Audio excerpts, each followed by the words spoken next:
E olha, nós vamos falar agora de um tema muito, mas muito importante mesmo. É que numa sociedade em transformação acelerada como a nossa, a gestão pública ganha cada vez mais importância. Afinal, os governos precisam fazer frente às novas demandas que surgem nesse processo. Bons gestores públicos precisam estar preparados para avaliar cenários existentes e atuarem para serem agentes de transformação no plano da gestão e das políticas públicas. Diante disso, nós vamos, a partir de agora, buscar entender um pouco mais sobre a importância da profissionalização da gestão pública. Para nós entendermos esse tema, nós convidamos uma especialista no assunto, ela que é administradora, assistente social e professora universitária, dá aula inclusive no curso de administração pública da UNEAL. Eu estou falando da professora Ana Carolina Beltrão. Professora Carol, muito bom dia, seja bem-vinda mais uma vez. Bom dia, Abdias, Taila, e a todos que estão aqui no estúdio. É uma satisfação mais uma vez estar com vocês aqui. Bom dia, seja sempre muito bem-vinda, professora. E já quero começar te perguntando, e é uma pergunta que eu, Abdias, a gente aqui na rádio sempre comenta sobre, que é o seguinte, professora, para ser médico é preciso estudar medicina, né? Para ser professor é preciso cursar pedagogia ou um curso específico de cada disciplina. Para ser jornalista é preciso estudar jornalismo. Mas por que para ser político não se tem uma exigência de curso específico, professora? Eita, bom dia, Taila. Rapaz, na verdade, essa pergunta eu mesmo me faço, né? Todos os meus alunos, inclusive, devem estar ouvindo aí. Por que não há uma exigência de uma profissionalização para os nossos políticos, para os nossos representantes? Na verdade, não sei, o modelo, né, atual da gestão pública, de como se configura toda essa parte hierárquica, ele não exige que você tenha uma formação específica para atuar como gestor. Embora nós sabemos que a administração, a ciência da administração é aquela que lhe prepara para atuar em todo tipo de organização, seja ela pública ou privada. Mas já deixo um convite aqui para os nossos representantes públicos. A UNEAL é uma universidade pública, gratuita, e o curso de administração pública tem não só políticos, né, eleitos, já tivemos, como também futuros, né, que de repente se interessam. Então, estão todos convidados a serem nossos alunos. É só fazer o Enem, viu, Abdias? Faz o Enem. É muito fácil, né, professora? Faz o Enem e vem estudar com a gente. Professora, e já que a senhora tocou nesse ponto aí, vendendo peixe, né, da sua senhora professora lá no curso de administração pública da UNEAL, é uma área de estudo que ajuda o político a entender melhor o seu papel na vida pública, justamente esse curso, o curso de gestão ou administração pública. De que maneira essa formação ajuda o político a se posicionar? Abdias, veja só. Quais são os desafios que a gestão pública enfrenta, né? A gente tem aí a falta de recursos, vamos colocar um entre aspas aí, a burocracia, que a gente conhece bem, a falta de capacitação, nós temos aí a dificuldade em termos de recursos tecnológicos, mas tudo isso, além de dificultar o trabalho do gestor, esbarra num elemento assim crucial, que é justamente a falta de profissionalização. Como que eu vou manter e melhorar a competitividade do meu país, do meu estado, se eu não tenho profissionais capacitados para fazê-lo? Para entenderem a importância de gerir. Porque o que é a gestão? É gerir, é executar, é fazer com que as coisas funcionem. Se eu sou eleita, né, digamos assim, uma política, e eu não entendo de gestão, como que eu vou fazer as coisas acontecerem? Eu só vou ficar apagando incêndio. Eu não vou ter como planejar as ações necessárias para atuar num ambiente de governança. O que é a governança? Você realmente atender às necessidades da população. Então, se eu fico só apagando incêndio, enquanto político, enquanto propondo políticas que ficam só apagando incêndio, como que eu vou efetivamente contribuir enquanto gestor do meu município, do meu estado? Professora, com relação a problemas que são encontrados com frequência na gestão pública atualmente, são muitos, então não vou ser maldosa com a senhora, queria que a senhora listasse 3, pelo menos, assim, dos mais encontrados. Dos problemas que encontramos pela falta de gestão? Exatamente. A gente até já conversou aqui. A questão da descontinuidade de políticas públicas importantes. A gente deu aquele exemplo da ponte, né? Quantas pontes, quantas escolas, quantos hospitais são iniciados numa gestão, atendendo a uma demanda da população, e entra um novo candidato, um novo grupo na gestão daquele território e, fatidicamente, ele não dá continuidade por questões que não convém aqui a gente colocar, mas que realmente dificultam a vida da população. Então, como que o gestor se permite, independente do direcionamento que ele tenha, de centro, de esquerda, de direita, se ele não entende de governança? Porque governança é você pensar no todo, na totalidade, né? No território. Como que você vai propor algo que vai gastar recurso? Aí vem outra questão, o problema do desperdício do recurso público, e fazer ações que já deveriam ter sido finalizadas. Difícil. Bom, professora Carol, quem estuda especificamente gestão ou administração pública não necessariamente precisa ser político ou que tenha essa intenção. Então, quais são as principais áreas de atuação do profissional da gestão pública? Eita, Bidia, são tantas. Imagine que nós temos aqui, eu não me recordo se são 23 ou 27 deputados estaduais. São 27. 27, né? Então, você imagine o que seria a oportunidade que seria se cada deputado desse contratasse como assessor um gestor público, um administrador público, uma pessoa que entendesse de gestão, no mínimo assim, muito por baixo, iria auxiliá-lo a propor políticas públicas mais efetivas, que trouxessem mais eficiência no uso dos recursos. Então, além de assessor, ele pode, Abdias, elaborar projetos. Imagine o quanto que se perde de recurso público, que a gente tem conhecimento aí que várias emendas são devolvidas, que várias prefeituras não utilizam os recursos que recebem, porque não tem profissionais para elaborar um plano de trabalho, para executar uma planilha orçamentária. Eles têm dificuldade até de fazer cotação de preço. Certo? Então, todas essas áreas de apoio, de suporte, de execução, são áreas de atuação do administrador. Assessoria, consultoria, elaboração de projetos e também ser político, porque ser político é um direito de todo cidadão, independente dele ser formado em gestão ou não. Mas é uma infinidade realmente de possibilidades de atuação. Agora, o detalhe é que, em muitos casos, na prática, a gestão pública ela é feita por pessoas que são aliados políticos dos prefeitos, dos governadores, para falar do executivo, prefeitos, governadores e presidente da República. A qualidade técnica, ela nem sempre prevalece. O que prevalece muitas vezes é o apadrinhamento. Então, quais são as consequências disso, professora? Nós estávamos conversando agora há pouco e nós falávamos que muitas vezes são colocados alguns secretários em determinadas áreas que ele não entende absolutamente de nada. Você coloca um agrônomo para cuidar da saúde, coloca um médico para cuidar da educação, coloca, às vezes, uma pessoa que tem um ensino médio para cuidar da Secretaria de Finanças, não desmerecendo a quem tem só o ensino médio, mas a gente sabe que a qualificação técnica para as áreas específicas são muito necessárias. Então, quais são as consequências desse apadrinhamento? Imagine o que é você ter no nosso estado, só no nosso estado, 102 municípios, onde esses cargos que indiretamente deveriam estar sendo ocupados por técnicos habilitados e capacitados, são colocados por pessoas a quem os políticos eleitos devem favores.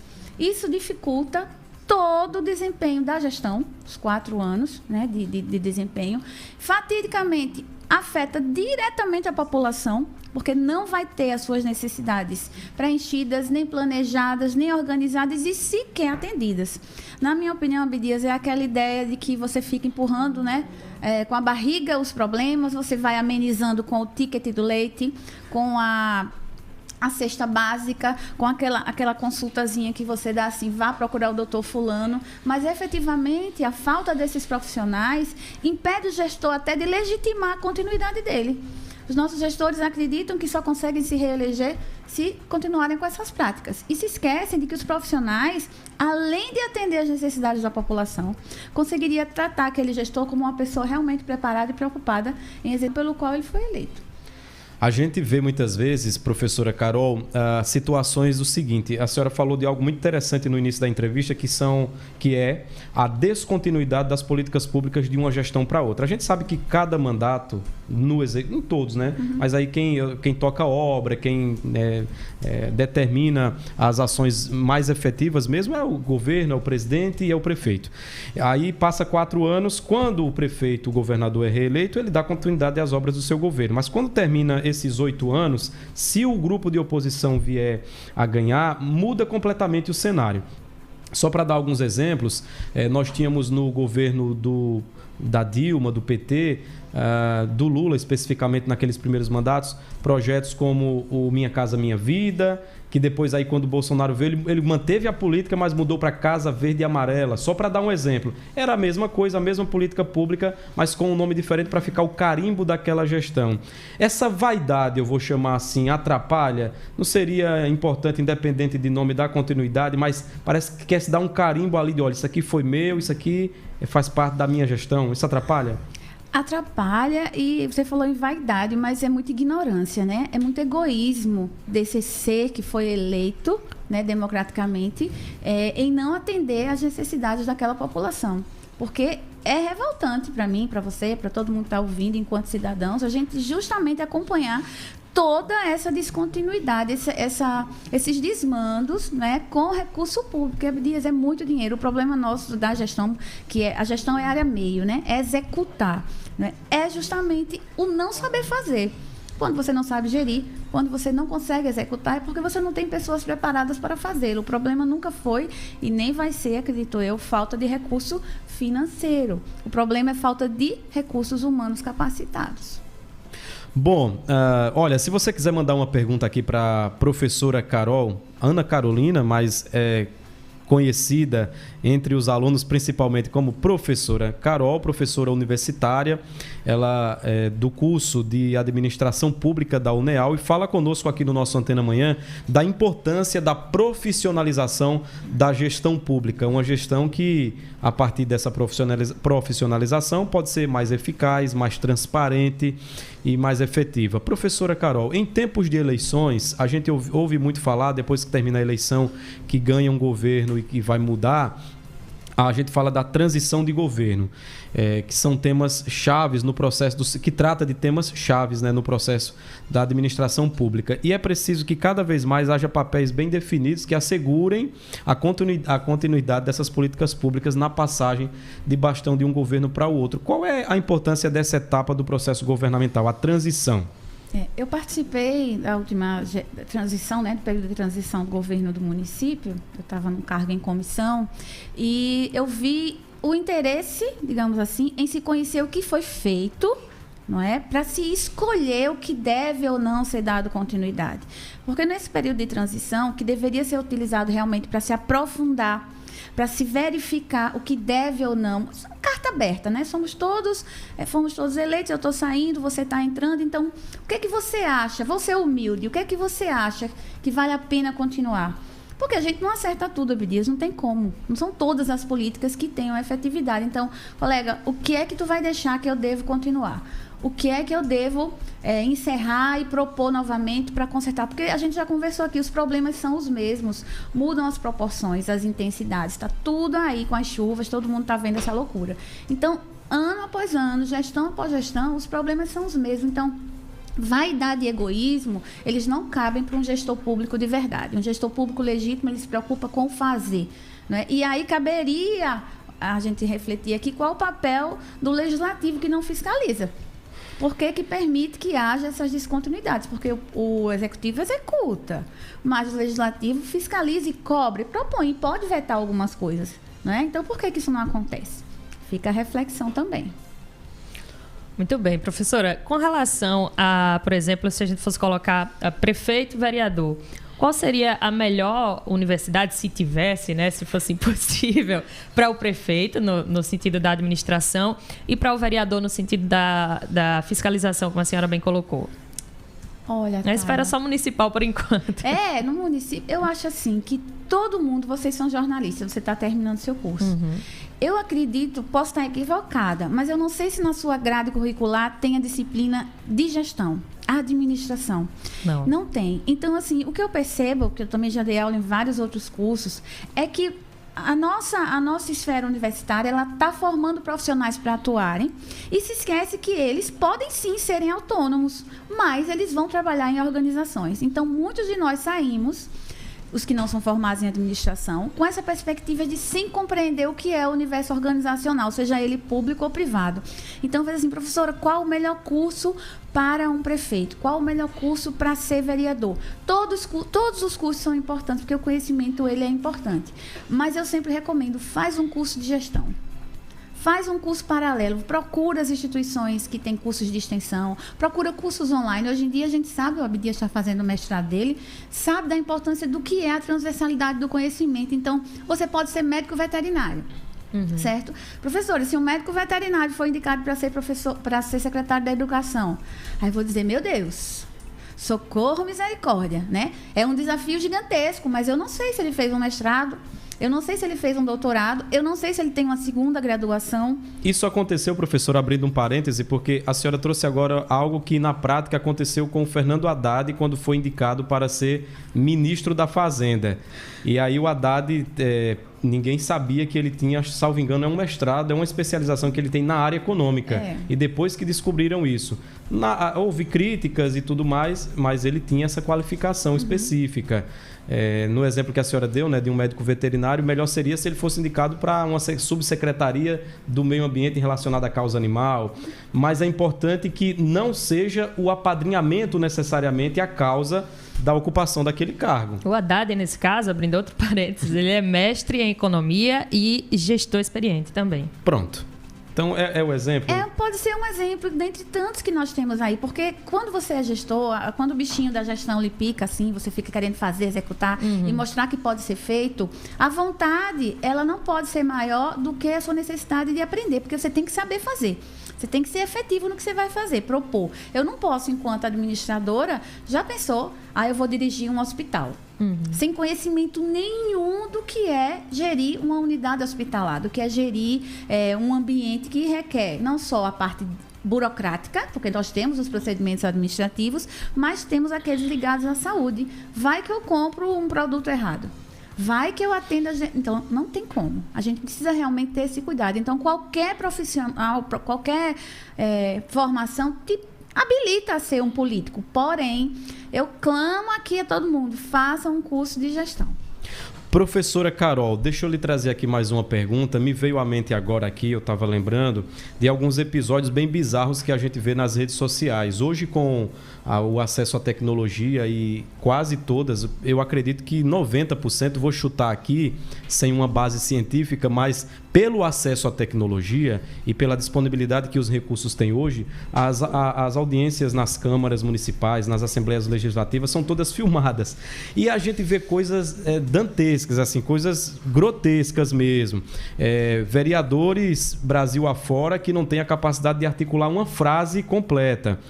A gente lembra do caso de quando o deputado Tiririca foi eleito, que houve uma grande polêmica se ele sabia escrever o nome ou não, se ele sabia, se ele era alfabetizado, que é o mínimo. Isso daí é o critério mínimo para se tornar um político. Você tem que saber ler e escrever, no mínimo.